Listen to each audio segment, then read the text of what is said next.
Bonjour à toutes et à tous, je suis ravie de vous retrouver pour le JT de ce jeudi 28 mai.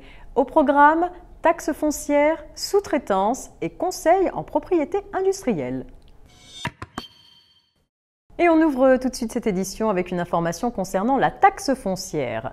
Les immobilisations industrielles sont soumises à la taxe foncière sur les propriétés bâties selon des règles différentes de celles applicables aux locaux d'habitation ou aux locaux servant à l'exercice d'une profession. Comment déterminer le caractère industriel de locaux ? Le Conseil d'État considère que pour l'application de la taxe foncière sur les propriétés bâties, ont un caractère industriel les établissements dont l'activité nécessite d'importants moyens techniques, que cette activité porte sur la fabrication ou la transformation de biens corporels mobiliers, mais aussi lorsque le rôle des installations techniques, des matériels et des outillages mis en œuvre est prépondérant. Le fait que le redevable soit ou non propriétaire de ces installations techniques n'a aucune incidence. Sous-traitance à présent. Pour le calcul de l'effectif salarié d'une entreprise, les salariés qui sont mis à disposition par une entreprise extérieure doivent être pris en compte dans l'effectif de l'entreprise utilisatrice s'ils sont présents dans ses locaux et y travaillent depuis au moins 1 an.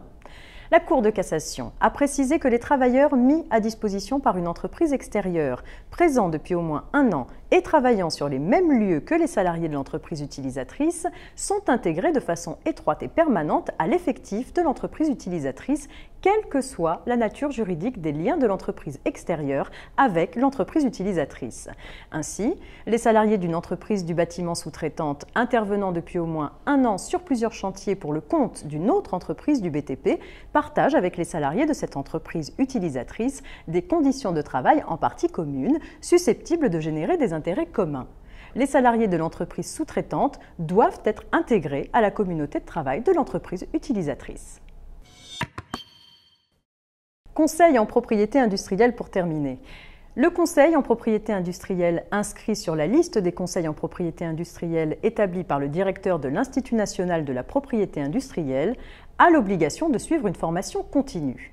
Cette obligation de formation professionnelle a pour objet d'assurer la mise à jour et le perfectionnement des connaissances nécessaires à l'exercice de cette profession.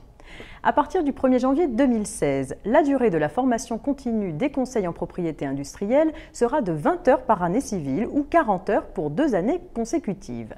Au cours des 2 premières années d'exercice professionnel, cette formation devra inclure au moins 10 heures de formation sur la gestion d'un cabinet, la déontologie et le statut professionnel.